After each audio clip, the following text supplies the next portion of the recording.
Começa a gravar aí para a gente dar Aí, início. Acho que está na hora, né? Ou não está ainda? Está na hora. Está na hora? Tá bom. Então vamos orar. Vou pedir para o Lúcio orar para a gente, pedindo para Deus nos guiar e nos abençoar nessa manhã. Senhor nosso Deus, muito obrigado, Senhor, mais esse dia de vida que o Senhor nos concede.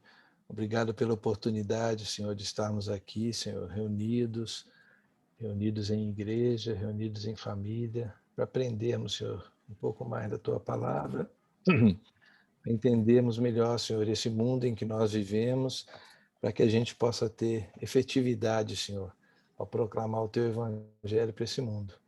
Não que o Teu Evangelho vá mudar, Senhor, o Teu Evangelho é imutável, as Tuas boas novas são as mesmas, mas que a gente, compreendendo esse mundo, Senhor, a gente possa sentir quais são as carências que ele tem, quais são as necessidades que esse nosso mundo tem hoje, e a partir daí a gente possa oferecer, Senhor, para as pessoas a Tua palavra, a Tua salvação, oferecer, Senhor, a mensagem do Teu reino, para que, através de nós, o Senhor escolha, Senhor, aqueles eleitos que o Senhor deseja trazer, Senhor, para junto de Ti. Obrigado, Senhor, pela oportunidade de estarmos tendo essa escola bíblica dominical, apesar da pandemia. Esteja nos abençoando, nos guardando e, Senhor, esteja afastando, Senhor, esse mal que vem acometendo o mundo inteiro, Senhor. Que o Senhor possa abençoar os médicos, abençoar os cientistas, abençoar os políticos, Senhor, para que essa situação possa ser revertida o mais breve possível, Senhor, segundo a Tua palavra. Mas apesar disso, Senhor, nós temos muito a Te agradecer, pois estamos nos sentindo sempre confortados por Ti, apesar do isolamento, apesar de não termos mais a liberdade que tínhamos antes, nós temos contigo, Senhor, uma comunhão muito maior e com nossas famílias também. Muito obrigado por essa oportunidade, obrigado por essa aula aqui. Abençoa agora o Daniel, Senhor, que vai nos ministrar a aula. Em nome do Teu Filho Jesus é que eu Te agradeço. Amém. Amém. Amém. Obrigado, Lúcio. Bom, pessoal, vamos lá. A gente vai dar sequência aqui no nosso curso. Então, nós já estamos na 4ª aula, tá? E hoje a gente vai falar da imposição da nova moralidade, nesse curso de pós-modernidade, os desafios da Igreja de Cristo. Nós vamos ver, então, hoje, que nova moralidade é essa, proposta pela pós-modernidade, e por que ela é uma imposição, por que ela é imposta para nós, e para a sociedade como um todo. Lembrando aqui a todos que a aula é gravada, disponibilizada na internet, no canal da igreja. Então, se vocês estão aqui, permanecendo aqui, vocês estão aí concordando com a reprodução, com a disponibilização desse conteúdo, tá bom? Que Deus nos abençoe. Vou fazer aqui uma recapitulação do que é pós-modernidade. Queria pedir para vocês, assim, gostaria da participação de vocês, tá? Então, fiquem à vontade sempre que possível para participar, para comentar, tá bom? Vamos tentar fazer uma aula aí mais interativa, tá bom? Então, vamos lá. O que é pós-modernidade? Quem me diz aí, quem que me responde? Aqueles que não estavam semana passada, tá? No começo, porque eu passei isso aqui também, então, quem já viu, não fale aí. Mas quem não estava, quiser participar, abrir o microfone aí e falar, nós temos 4 opções aí, ó. A, B, C e D. O que é pós-modernidade dessas opções? É a crença de que a razão e o conhecimento são suficientes para construir um mundo de ordem e progresso? É a rejeição e desconstrução de qualquer padrão de moral e de verdade? É o apego à tradição que resistiu à prova do tempo e mostrou ser útil à sociedade? Ou essa busca do igualitarismo econômico e da propriedade comum? E aí, o que vocês me dizem? Eu voto B, Daniel. Ó, Rejeição e processo. Isso. Alguém vota diferente ou acompanha o relator?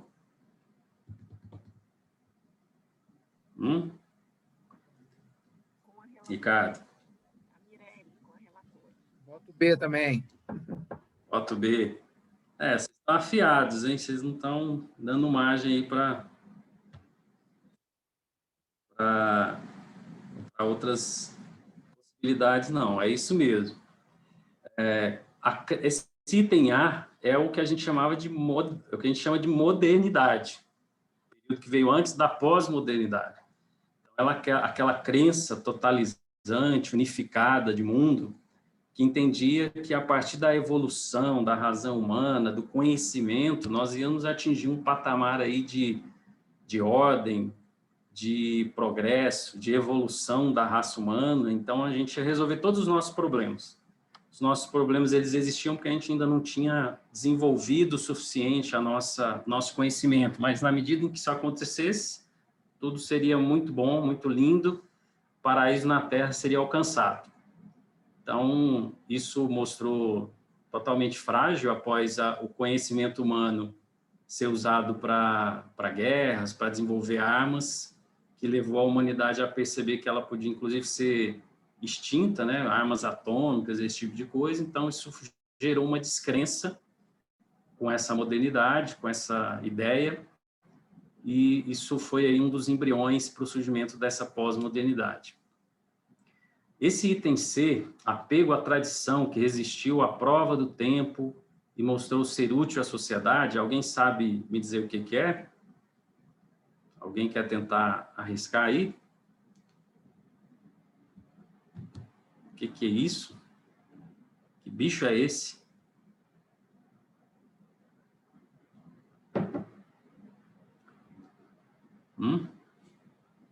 Isso é uma doutrina ou uma ideologia política. Essa é o que a gente chama de conservadorismo. É claro que é uma definição bem simplista, tá? Mas é o que a gente chama aí do conservadorismo. E esse último item, em busca do igualitarismo econômico e da propriedade comum, é o que a gente chama de socialismo, tá? E a gente vai tratar dessas doutrinas ou ideologias políticas na nossa sexta aula, que é a aula que vai falar de Estado, política e... Estado, política... Tem mais alguma coisa no título que eu não estou lembrando. Na próxima semana, o Lúcio vai falar da bioética, cultura da morte e a ética cristã, certo, Lúcio? É isso mesmo, né?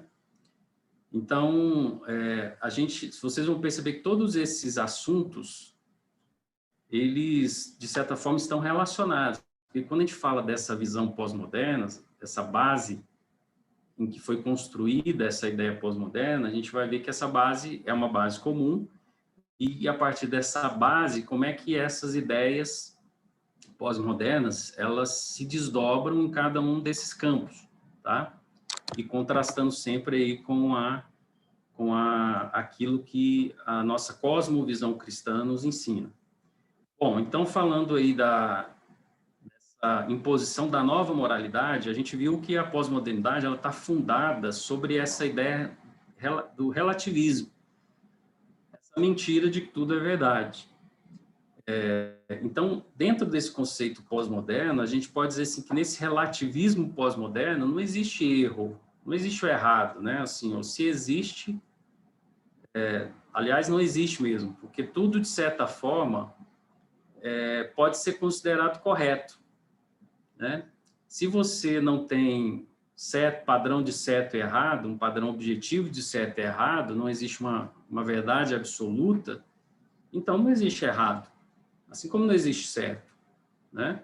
Na verdade, nós vamos construir em cada tempo, em cada momento, em cada sociedade, aquilo que a gente acha que é bom ser certo e aquilo que a gente acha que é bom a gente dizer que é errado para criar algum tipo de tecido para essa sociedade. Agora, o interessante é o seguinte, uma pesquisa que foi feita nos Estados Unidos, ela revelou que entre aqueles que se dizem crentes evangélicos, 53% ou mais da metade acreditam que não existam absolutos.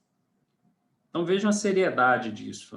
A maioria dos evangélicos, daqueles que se dizem crentes evangélicos nos Estados Unidos, acreditam que não existam absolutos. Não existe uma verdade absoluta. Então, esse conceito está disseminado, ele vem de todas as formas, de todos os lados, e nos ataca, e muitas vezes as pessoas nem percebem que elas já têm uma mentalidade relativista, contrária aos ensinamentos da palavra de Deus. Então, a sequência que a gente pode colocar para explicar isso um pouco melhor é que esse relativismo, ele vai dizer que na pós-modernidade vai se colocar como uma rejeição e até mesmo uma desconstrução. Ele não só rejeita, mas ele vai ser ativo. A pós-modernidade ela vai ter um papel ativo em desconstruir qualquer padrão de verdade moral. Não é só dizer assim, não, a gente não acha que tem padrões absolutos. Não. É dizer isso e também combater aquilo que se diz como um padrão de verdade moral. Essa palavra desconstrução é uma palavra que está muito relacionada com a pós-modernidade, que pós-modernidade é desconstruir. Você precisa desconstruir tudo aquilo que foi construído sobre princípios de absolutos, né, de realidades totalizantes da história, etc. Então, a desconstrução é uma dessas características da pós-modernidade. E esse relativismo moral da pós-modernidade vai dizer que esses padrões, se é que a gente pode dizer que são padrões dentro da pós-modernidade, mas essa ideia do que seja certo e errado, que é muito líquida, para usar aí o Bauman, né? Eles vão ser definidos pela sociedade em cada tempo, em cada época, né? É uma questão cultural. A gente estava até conversando antes aqui, o Tiago, vai ser muito nesse aspecto cultural. Não, cada cultura define aquilo que vai ser certo. E mesmo que a gente olhe para alguma cultura e ache alguma coisa que eles fazem, por exemplo, extremamente errada ou até abominável, a gente não pode dizer que aquilo é errado, porque é da cultura deles, né? Então, assim, sem Deus, a pós-modernidade, ela tira totalmente Deus da equação. Então, sem Deus, e, portanto, sem ter um padrão moral externo ao homem, ou seja, um padrão que seja objetivo e não subjetivo do próprio sujeito, né? Um padrão externo dado por Deus, quem passa a determinar o que é certo e errado é o próprio homem. Então, citando novamente aqui algumas frases que falam que é pós-modernidade, Juremi Machado, nesse livro Pensamento Pós-Moderno e a Falência da Modernidade, ele explica a pós-modernidade. A pós-modernidade tem dito, é preciso romper as amarras das relações de poder que impediam a execução do desejo. Os valores que nos amarravam acabaram, cada um escolhe seu percurso. E nesse livro, que é pós-moderno, do Jair Ferreira dos Santos, ele fala o seguinte: ao indivíduo pós-moderno não interessa uma consciência vigilante, mas sim um ego sem fronteiras. Então, a pós-modernidade é essa execução do desejo, mas sem amarra, sem limitações, sem um padrão ou algo que diga, olha, se você está fazendo isso é errado. Não. É você ter essa liberdade para poder fazer essas coisas, fazer o que você quer, sem que alguém possa te dizer assim, olha, isso é errado, você não deveria fazer isso. É esse ego sem fronteiras, né? Ou seja, sem uma consciência vigilante. Essa consciência vigilante é um padrão qualquer de moralidade, né? Ou uma moralidade externa que deve nos confrontar. E, às vezes, a nossa própria consciência vai nos confrontar. E a pós-modernidade vai dizer, bom, se a sua consciência está te confrontando, é porque ela já foi ensinada dentro de um padrão, né?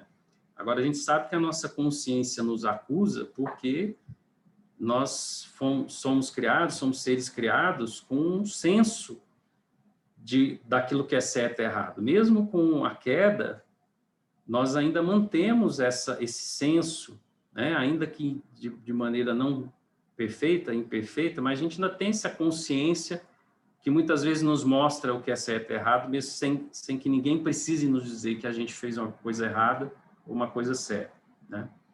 Agora, vejam só, esse pensamento, essa ideia, essa cosmovisão pós-moderna, ela só pode levar, e se a gente realmente, de fato, viver isso na prática, ela só vai poder nos conduzir para uma situação que é uma situação de caos, que é uma situação de desintegração moral, de desintegração social, né? E o Francis Schaeffer, ele nos fala isso. Esse livro dele, eu recomendo, assim, muito, muito mesmo, A Igreja no Século XXI, que, na verdade, são 4 livros dele que foram reunidos nesse volume. A Igreja no final do século XX, a Igreja diante do mundo que observa, um manifesto cristão, que ele escreve em contraponto ao manifesto humanista, ao manifesto comunista, e o grande desastre evangélico. Esses 4 livros estão reunidos aí, e assim, se você está querendo ler um livro, eu recomendo muito esse livro aí, tá? Esse livro realmente é um livro que vale muito, muito a pena a gente ler, que ele vai tratar exatamente desse confronto, desse pensamento do nosso século com aquilo que nós, como cristãos, daquelas bandeiras que nós, como cristãos, deveríamos estar empunhando, e muitas vezes o que a gente faz é nos adequar a essas ideias, né, ao espírito desse mundo, e não combatê-lo. Então, Francis Schaeffer, ele fala o seguinte: esse homem autônomo coloca-se no lugar de Deus e rebela contra o conhecimento, a moral e a verdade espiritual estabelecidos por Deus. Eis o motivo pelo qual temos a desintegração moral em todas as áreas da vida. Esse homem autônomo, o que ele fala, é esse homem sem Deus, né? Esse homem do nosso tempo que entende que Deus, primeiro, que Deus não existe, esse homem que se considera como o centro de todas as coisas, que é essa cosmovisão humanista, esse homem que crê em uma liberdade absoluta, desenfreada, ditada por ele mesmo, né, subjetiva. Então, isso tudo só vai, de fato, nos conduzir a uma desintegração moral, né? Um homem caído sem Deus, ele não tem condições de estabelecer o seu padrão, estabelecer padrões morais válidos, né? O que vai ocorrer na prática é uma tendência, como eu já comentei aqui, de considerar que quase tudo é certo. E muito pouca coisa vai ser errada, porque se essa verdade está dentro de cada um vai dizer o que é certo a partir da seu próprio entendimento, ou a partir daquilo que o seu desejo, né, a sua vontade, o seu coração diz que ele pode fazer e ninguém tem nada a ver com isso, né? E todo mundo vai ter que começar a passar a achar que é isso que ele quer, também tem que ser aceito como certo, como verdade, né? Então, essas ideias pós-modernas, elas estão fundadas sobre essas ideias humanistas. Então, esse humanismo, de uma forma geral, uma definição mais geral, porque você tem, dentro do humanismo, você tem, digamos assim, várias linhas dentro do humanismo, mas todas elas têm esse mesmo ponto de contato, que é entender que o homem é a medida de todas as coisas, né? Para o humanismo não existe Deus. Tudo que existe é só uma matéria, uma energia, né, impessoal, que chegou no ponto onde nós estamos por evolução, né? Tudo aconteceu por acaso. Então, o que é o homem? O que é tudo que existe? Nada, é só a matéria que foi se juntando, se moldando, se formando, e nós estamos aqui agora por acaso, né? Então, o homem, ele o homem parte dele mesmo, né, para encontrar todo o conhecimento, todo o significado, todo o valor. Olhem aí o lema da Sociedade Americana Humanista. Se você entrar no site da Sociedade Americana Humanista, o lema deles é esse aí, ó, bom sem um Deus. Esse é o lema deles. É igual eu falei, a ideia não é simplesmente você não crer em Deus ou rejeitar esses padrões morais, rejeitar Deus. É você combater isso, é você tentar desconstruir isso. E eu coloquei aí esse senhor simpático aí, Karl Marx, porque o marxismo, ele é uma linha humanista e muitos consideram hoje como a linha humanista mais influente né, dentre as linhas humanistas aí, né, que é uma linha também materialista, né, o marxismo. Então, o Francis Schaeffer, no Manifesto Cristão, um dos livros que estão naquele livro que eu comentei, ele fala o seguinte: essas duas cosmovisões, a judaico-cristã, a cosmovisão bíblica e a cosmovisão humanista, real e inevitavelmente geram não somente diferenças pessoais, diferença de gosto. Ah, eu tenho um gosto diferente do seu. Não. Ele vai gerar, essas duas cosmovisões vão gerar diferenças completas com respeito à sociedade, ao governo e às leis. E a gente vai falar um pouco disso em relação ao governo e às leis, né, na aula 6, que a gente vai falar do Estado, da política. Quais são essas diferenças? Vamos colocar algumas aqui para a gente entender melhor isso aí. O que o cristianismo fala e o que o humanismo fala? O cristianismo, a cosmovisão cristã, vai dizer o seguinte: Deus criou tudo que existe. O humanismo vai dizer, olha, não, tudo que existe é uma matéria impessoal, uma energia que foi moldada pelo acaso. É um processo evolutivo. Como não existe Deus, tudo não passa de ligações químicas. Nós somos resultado dessas ligações químicas, dessa matéria que foi sendo moldada aí pelo acaso, né? Assim, como o pessoal fala, tem que ter uma fé grande, né, para aceitar essa visão. Bom, o cristianismo fala? Fala que Deus criou o homem à sua imagem e semelhança. Diferente de tudo que Deus criou, o homem ele foi criado à imagem e semelhança de Deus. Irmãos, isso aqui é tão significativo porque é exatamente isso que atribui o valor à vida humana, que atribui um valor, que dá um valor intrínseco à vida humana, diferente de todas as outras coisas criadas. O homem, a vida humana tem um alto valor. A vida humana, ela não poderia ser banalizada. Por quê? Porque o homem foi criado à imagem e semelhança de Deus. O homem tem um valor maior, por exemplo, do que os animais. Quando você pega um ativismo ambientalista hoje, que é uma coisa humanista, muitos vão considerar que os animais têm um valor até maior, a vida de um animal tem um valor até maior do que uma vida humana, né?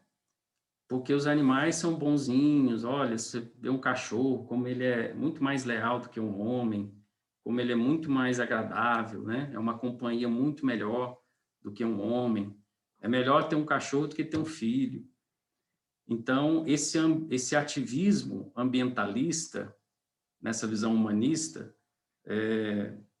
ele vai colocar as coisas dessa forma. Então, o cristianismo, ele não destrói o significado do homem, o valor do homem, né? O humanismo, ele tenta igualar o homem à natureza, achando que com isso ele vai valorizar a natureza. Mas o que ele faz, na verdade, é rebaixar o homem, não elevar a natureza, né? Então, o cristianismo, essa base cristã, ela dá valor, um valor intrínseco, pré-estabelecido para a vida humana. A gente não né, tá lá nos 10 mandamentos, a gente vai falar um pouco mais à frente, não matarás.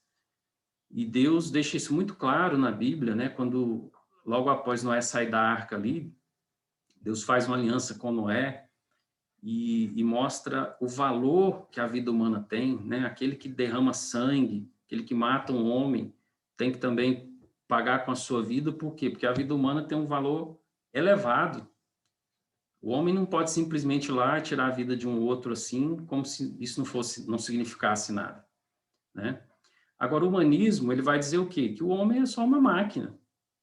Ele não passa de uma matéria, como todas as outras coisas. Então, se o homem é só uma máquina, por que ele teria um valor intrínseco, diferente das outras coisas? Ele não tem nada, não tem valor nenhum. A vida humana não tem valor nenhum.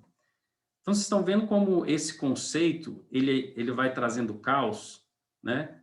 Por que aborto hoje é uma coisa tão banalizada, tão comum? Eu estava conversando aqui com o Tiago antes, que, né, tem lugares que você pode matar o bebê um dia antes dele nascer. Se ele não nasceu ainda está na barriga da mãe, pode abortar, com 9 meses. Uma criança uma vida totalmente formada. E aí começam a discutir assim, poxa, mas a gente pode fazer isso um dia antes, por que a gente não pode fazer um dia depois? Qual que é a diferença de estar dentro da barriga ou estar fora? Então, você vê que essa ideia pós-moderna, ela é caótica, ela gera, ela tira todo o significado da vida humana, né? Isso o Lúcio vai tratar também nessa aula da cultura da morte. Então, essa ideia pós-moderna, ela é complicada, né? O que mais? A Bíblia vai nos dizer que o homem, ele é pecador, ou ele é moralmente caído. Por outro lado, o humanismo, ele vai dizer que o ser humano é intrinsecamente bom. Por que ele fala isso? Por que ele fala que o homem é intrinsecamente bom? Porque o humanismo, ele tem que usar esse pressuposto, né, de que o homem é bom,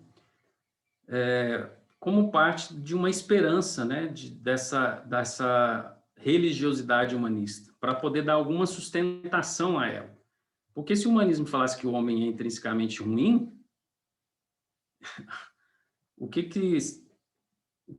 poderia se fazer dentro dessa visão? Se o homem é ruim e ele não é nada, o melhor é exterminar logo, né? A raça humana seria o melhor a se fazer, embora tenha pessoas que defendam isso, né? Tem pessoas que defendam isso aí, porque entendem que o homem não é intrinsecamente bom e é só uma matéria, então melhor acabar com o homem. O homem está destruindo o planeta, o homem está criando guerras, etc., né? Então, destruindo os recursos naturais, então é melhor deixar o planeta viver sozinho sem o homem. O melhor é que o homem fosse eliminado. Mas a visão humanista parte desse pressuposto de que o homem é intrinsecamente bom para ter alguma sustentação, para justificar que essa visão humanista não vai conduzir a um caos, né? Então, eu digo, o homem é intrinsecamente bom, então a gente pode, como humanidade aqui, resolver os nossos problemas, definir algum tipo de convivência aqui, de algum tipo de padrão de certo e errado, e a gente vai conseguir lidar e vai conseguir viver aqui em sociedade. O cristianismo vai dizer, olha, Deus revelou a si mesmo e seu padrão moral na Bíblia. O humanismo, por outro lado, é esse relativismo moral, né? Os padrões de moral vão ser definidos pela sociedade em cada tempo, né? E, por último, o cristianismo vai dizer que, por causa do pecado, existe um mal moral no coração de cada ser humano. E esse mal moral, como é que a gente define? Como é que a gente sabe que isso é um mal moral, que isso é o errado? A partir de um padrão, de uma referência que é externa ao homem, que é Deus. Então, assim, como é que a gente sabe que o que é certo e errado? Comparando isso, essa ética, essa moral, com Deus, com o padrão, com a lei de Deus estabelecida por Deus. O humanismo, por outro lado, ele vai dizer, olha, o mal, da onde que vem o mal? Ele vem da influência que é exercida sobre a pessoa, que cria nessa pessoa, tira dessa pessoa as suas liberdades. Então, são cadeias sociais, às vezes, a pobreza, uma vida difícil, vai fazer com que a pessoa haja de forma errada, né? Ou alguma cadeia econômica, ou alguma cadeia política, ou ela vai se basear em algum tipo de determinismo, né? Então, assim, por exemplo, o determinismo químico, o homem ele é um fantoche de forças químicas, então se o homem, por exemplo, se faz parte do homem fazer alguma coisa, agredir um outro ser humano, matar um outro ser humano, é porque isso faz parte desse determinismo químico. São forças químicas ali dentro que levam o homem a isso, né? Ninguém pode culpá-lo, ele fez aquilo, por que o fulano matou o ciclano? Foi porque ele não consegue evitar. São forças químicas lá dentro da cabeça dele que fez com que que levou ele a agir dessa forma. Ou um determinismo, por exemplo, psicológico, né? Que diz que toda decisão do homem é determinada pelo que lhe aconteceu psicologicamente no passado. Olha, por que ele age assim? Porque ele teve um trauma. Então, esse trauma fez com que hoje ele fizesse as coisas dessa forma, ou agisse dessa forma. ou um determinismo ambiental, né? A gente é produto do ambiente, que é mais ou menos isso que está aí na tela, né? Então, assim, por que a gente age de uma forma ou de outra? Por causa daquilo que nós vivemos no nosso ambiente. A gente é produto desse ambiente, então esse ambiente é que nos leva a agir dessa forma. Então, vejam, irmãos, que são diferenças, como o Francis Schaeffer disse, são coisas opostas entre si. E cada uma dessa cosmovisão vai levar a sociedade para uma direção totalmente diferente. Então, quais são as consequências?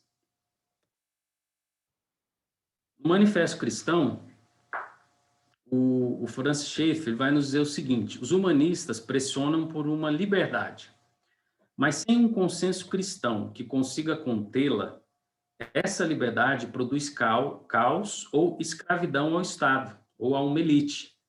O humanismo, que carece de uma base final para seus valores e sua lei, sempre resulta em caos, que então conduz naturalmente a uma espécie de autoritarismo para controlar o caos. Então, o que o Francis Schaeffer está nos dizendo aqui é o seguinte: essa ideia dessa moral pós-moderna, que se diz calcada numa liberdade, numa tolerância, né? Então, para que você remove esses padrões? Porque esses padrões só tiram a liberdade das pessoas.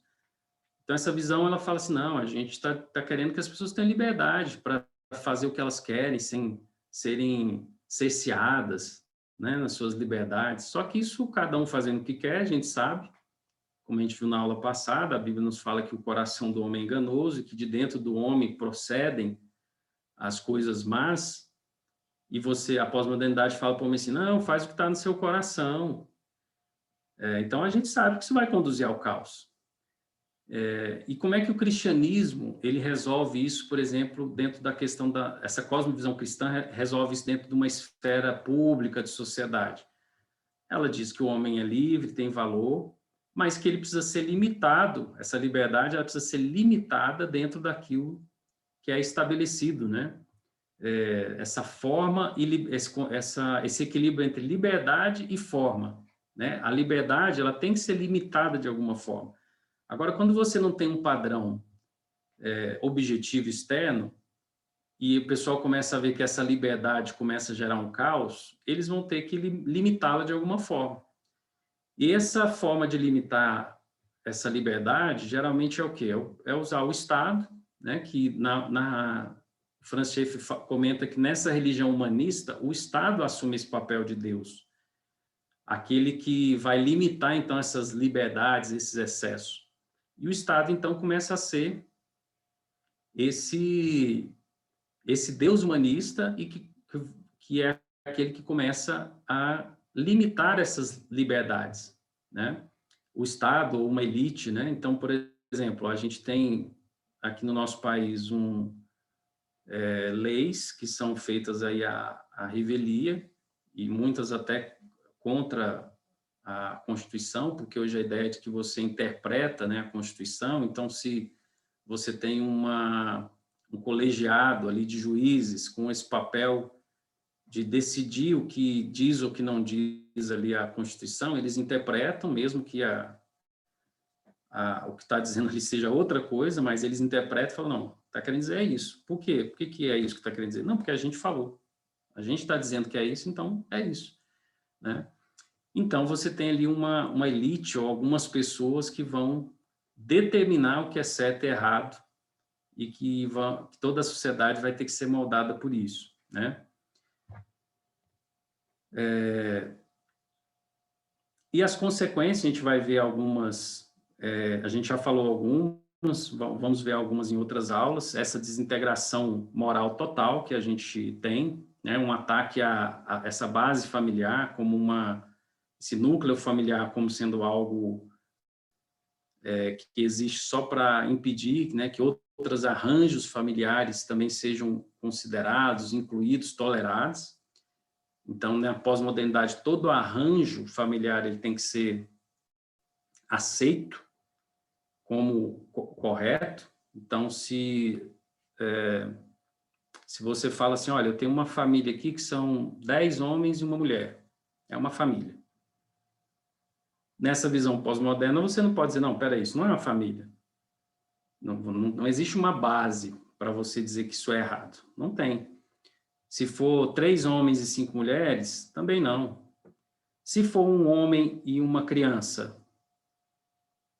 nossa, mas é muito pesado, a gente não pode aceitar isso. Mas com que base que você vai dizer que isso não pode ser uma família? Por que que existe hoje no mundo uma forte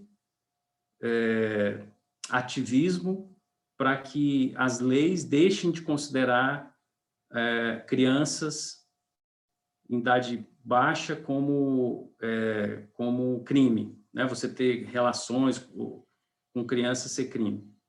Existe todo um ativismo em cima disso, com pressuposto, né, com a base nessa visão humanista. Por que vocês estão dizendo que é errado? Se houver um consentimento, não tem nada errado. Se uma criança de 10 anos falar que ela consentiu, que ela quer, uma de 8 anos falar, não, mas eu quero. Por que vocês estão dizendo que isso é errado? Se uma criança de 7 anos quer falar assim, eu quero mudar de sexo, quero fazer uma cirurgia de mudança de sexo, eu nasci um menino, mas não sou menino mais. Por que a sociedade vai dizer que ela não pode? Que absurdo é esse? Que limitação da liberdade é essa, né? Dentro da visão humanista, né, que eu estou dizendo.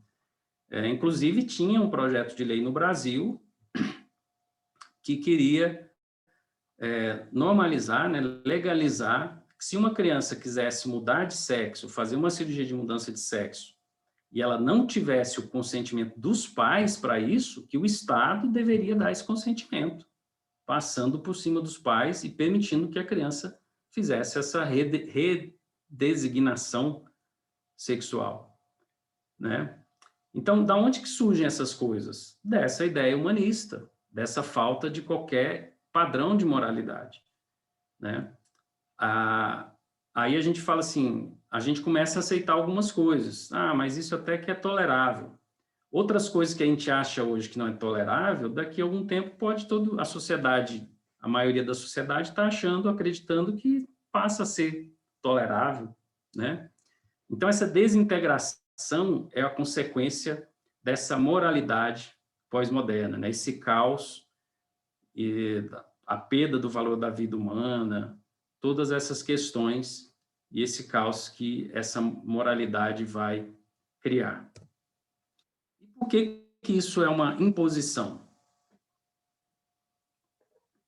Por que essa nova moralidade pós-moderna ela é uma imposição? Por que ela é imposta? A gente pode falar que ela é imposta, que ela é uma imposição?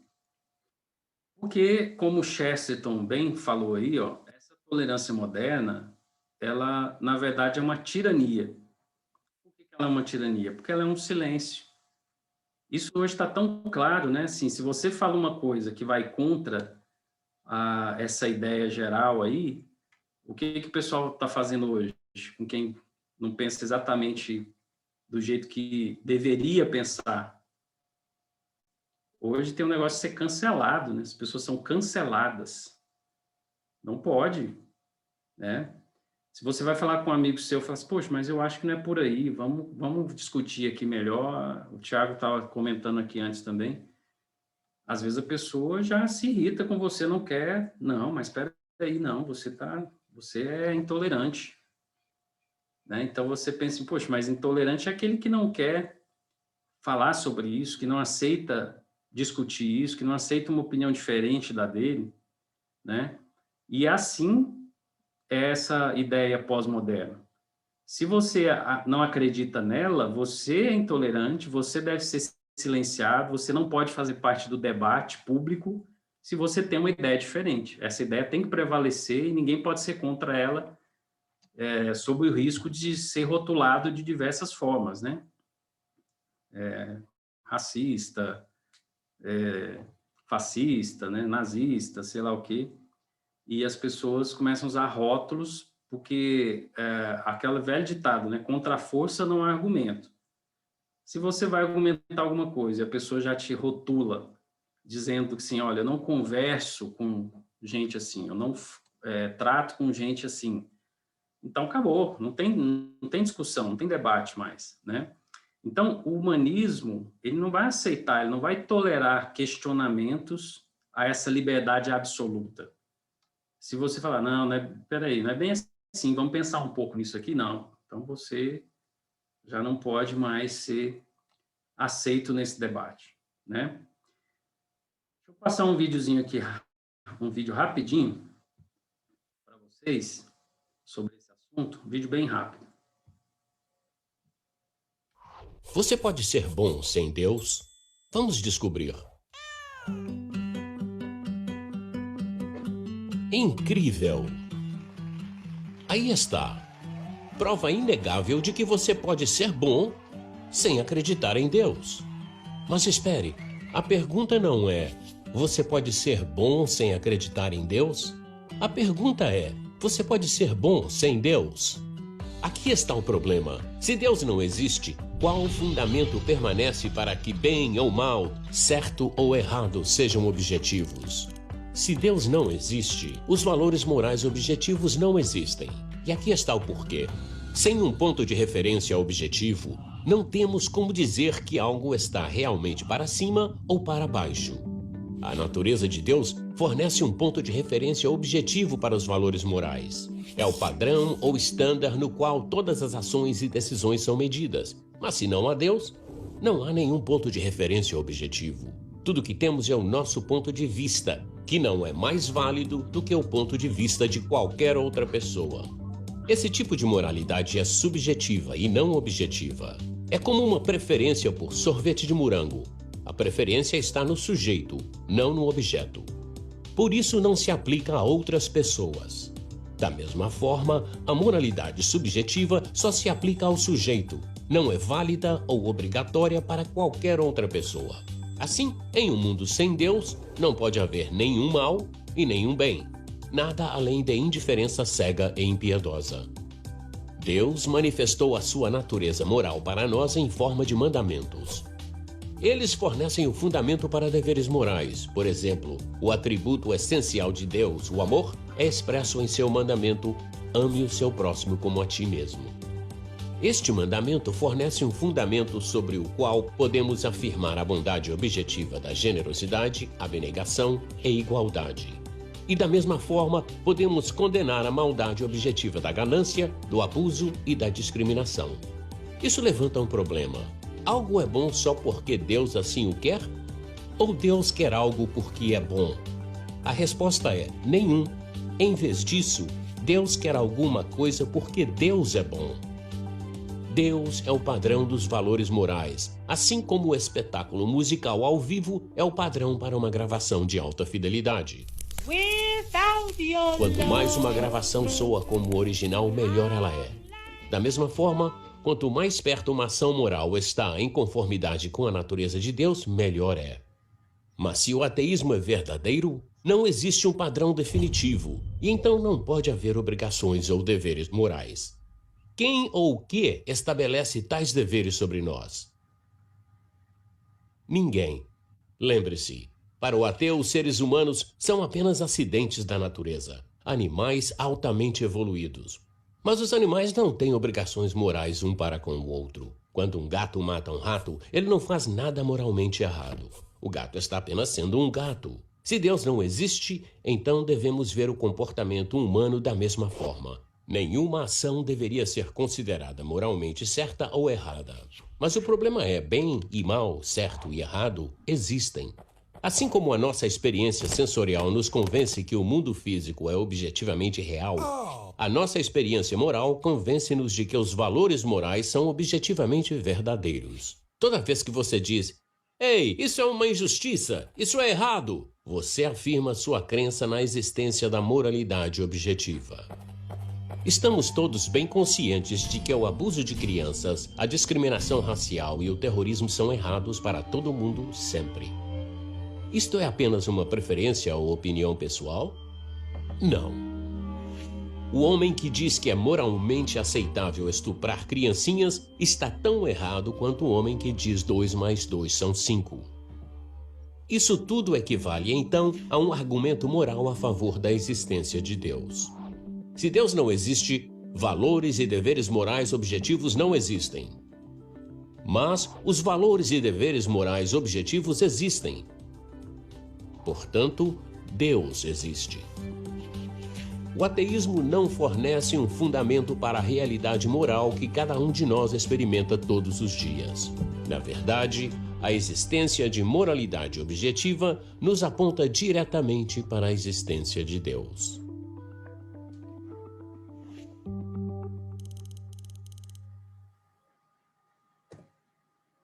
Bacana esse vídeo, né? Bem explicativo e já entrou até na nossa segunda parte aqui. Vai nos ajudar. Por que nós podemos afirmar que existe uma moral real e absoluta sobre o universo, uma moral objetiva, como ele fala no vídeo? Porque o Deus da Bíblia existe. Então, como Deus existe, esse Deus da Bíblia existe, existe uma moral real.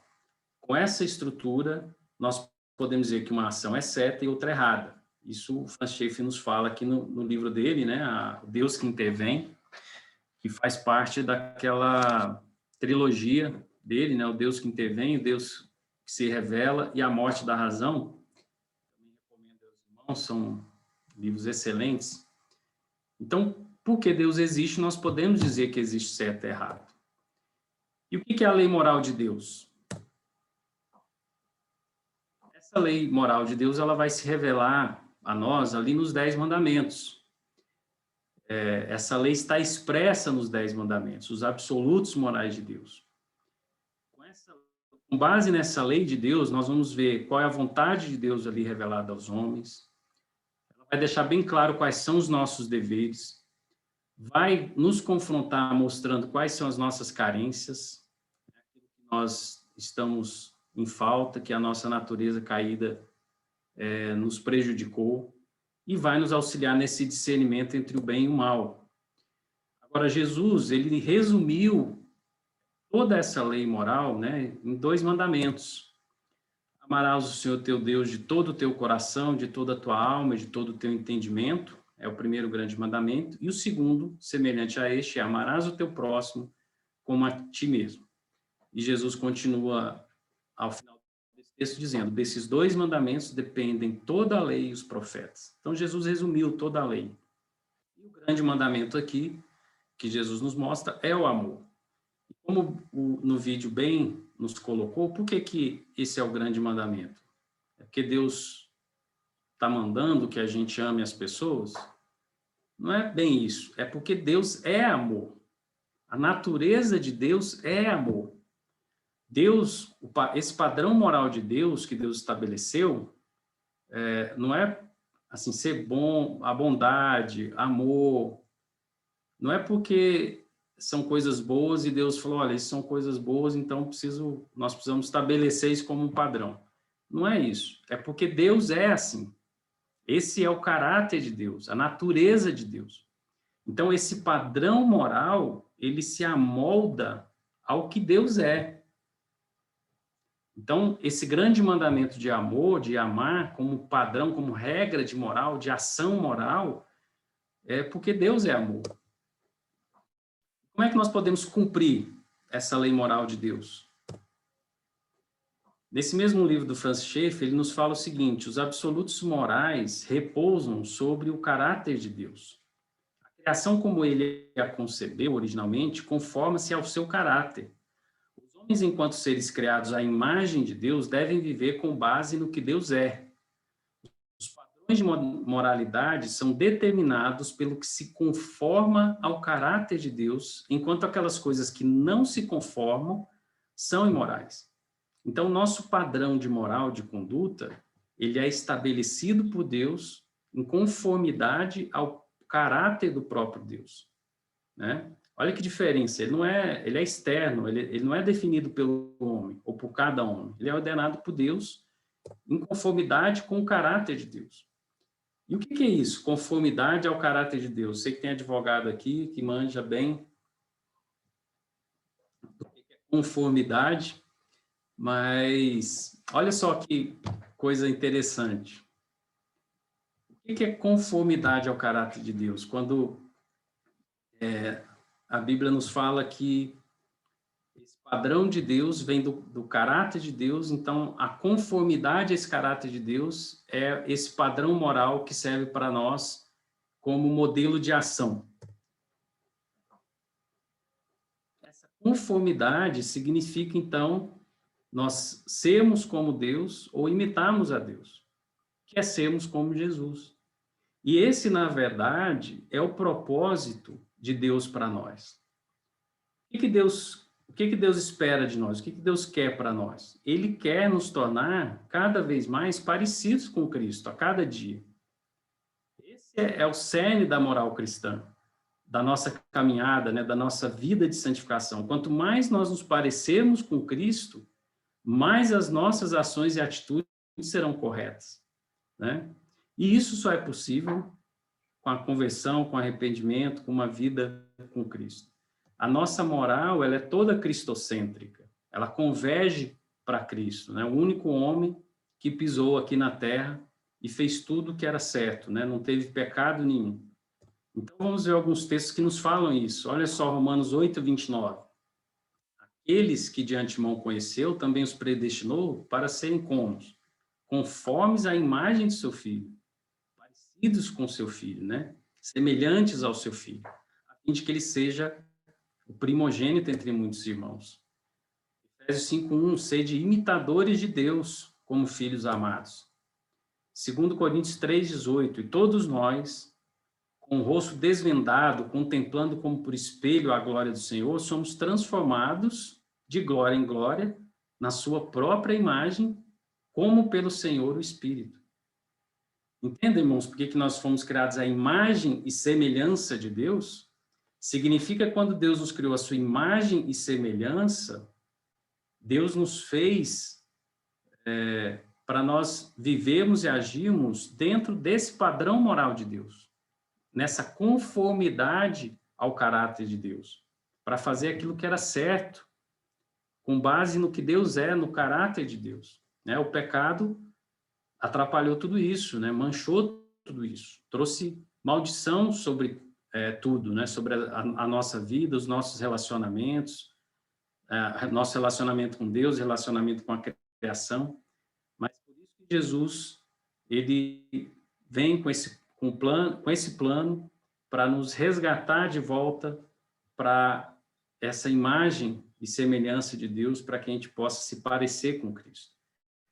Então, essa moralidade cristã, ela vai nos dizer que existe um padrão moral real e absoluto e objetivo. Esse padrão, ele é determinado por aquilo que se conforma ao caráter de Deus. Por causa do pecado, nós somos incapazes de cumprir esse padrão moral de Deus, por isso nós somos moralmente culpados diante de Deus. Paulo vai nos falar isso lá em Efésios 2, né? Que nós somos legalmente e moralmente culpados diante de Deus, né? Nós não somos inocentes, nós somos culpados diante de Deus, porque nós não cumprimos aquilo que Deus exige de nós. E Jesus, ele veio cumprir essa lei. Por isso que Jesus, a Bíblia nos mostra que Jesus cumpre essa lei no nosso lugar. Ele nos liberta dessa maldição da lei, nos dá liberdade para viver como salvos agora, uma vida agradável a Deus, amando a Deus e obedecendo a Deus. Para finalizar aqui, ver se alguém quer fazer uma pergunta, algum comentário.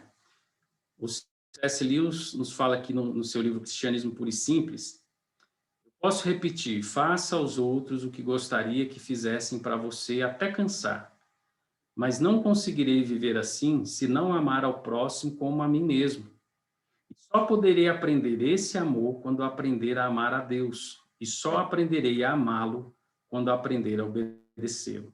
C.S. Lewis está citando esses dois versículos, Mateus 7:12, que é aquela conhecida regra de ouro, que Jesus fala: tudo quanto, pois, quereis que os homens vos façam, assim fazei vós também a eles, porque esta é a lei e os profetas. Então, essa regra de ouro, né? Fazer aos outros o que eu gostaria que fizessem por mim. E João 14:21, que Jesus nos fala: aquele que tem os meus mandamentos e os obedece, esse é o que me ama. Esse nosso amor, o nosso amor por Deus está condicionado à obediência a Deus, né? Então, por isso que ele diz: só aprenderei a amá-lo quando aprender a obedecê-lo. Deixo então aqui a frase do Chesterton, que vai nos dizer o seguinte: o certo é certo, mesmo que ninguém o faça. E o errado é errado, mesmo que todos errem. Pode ser que a sociedade toda faça o que é errado, não tenha ninguém que faça o certo.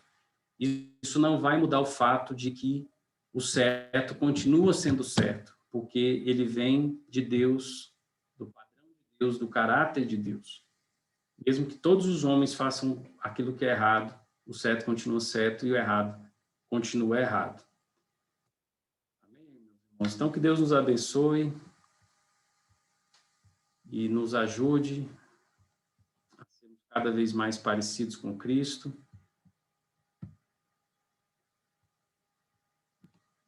Alguém tem alguma pergunta? Daniel, Diga. é só para avisar que eu coloquei lá no chat, a Tatiane perguntou onde é que estava esse vídeo, eu localizei aqui no YouTube e coloquei o link lá no chat, tá? Quem quiser pode copiar Tá, esse joia. link, aí pode assistir a hora que quiser, tá? Tá ótimo. Eu tenho o vídeo também, se alguém quiser eu posso mandar pelo WhatsApp. Tá? Daniel, Fala, Thiago. pode parar a gravação ou continua? Pode deixar por enquanto, vamos ver se mais alguém tem algo aqui, alguma dúvida. Tá bom, beleza. E aí depois a gente faz uma oração e a gente pode encerrar. Irmãos, alguém quer fazer algum comentário? Tem alguma dúvida? Algo a acrescentar? Oi, Daniel. Márcio, tudo bem, meu? Ô, Márcio, tudo bem? Tudo bem, meu irmão? Eu queria só saber, Daniel, se tem uma bibliografia do curso que a gente possa ter acesso a alguns livros, como esse do Francis Schaeffer, mas para que a gente pudesse aprofundar mais o conhecimento daquilo que está sendo dado. Sim, tem sim. O Lúcio até apresentou na primeira aula dele alguns livros, mas a gente tem o plano de curso lá na EBD, na Web EBD, lá no site da igreja, tem o link lá e tem o plano de curso. No plano de curso, além de ter as informações da ementa, dos objetivos, das aulas, tem lá a bibliografia também, tá?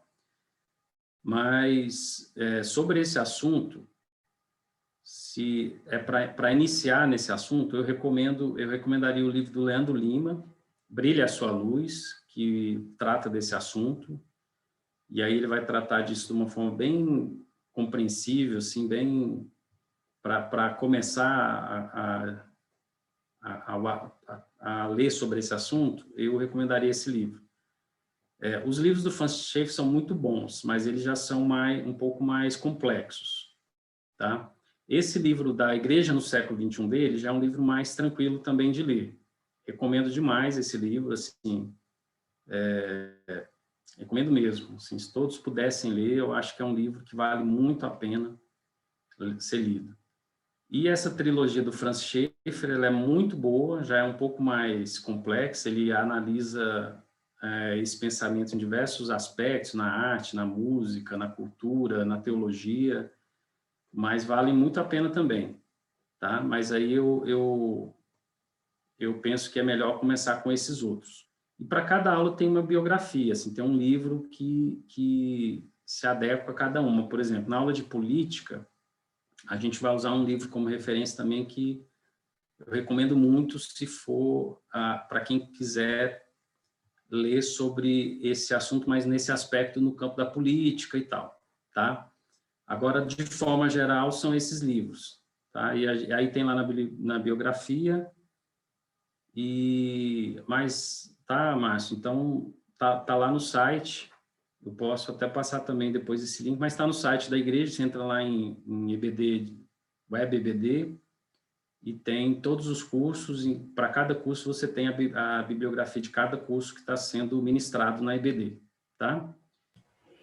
Beleza, Daniel. Obrigado aí pelas dicas e parabéns aí a você, ao irmão Lúcio também. As aulas têm sido excelentes, um aproveitamento muito bom, bem esclarecedoras e com certeza tem servido bastante para que nós possamos estar atentos a tudo que tem acontecido ao nosso redor. Valeu mesmo, tá? Abraço aí para vocês. Legal. Obrigado, Márcio.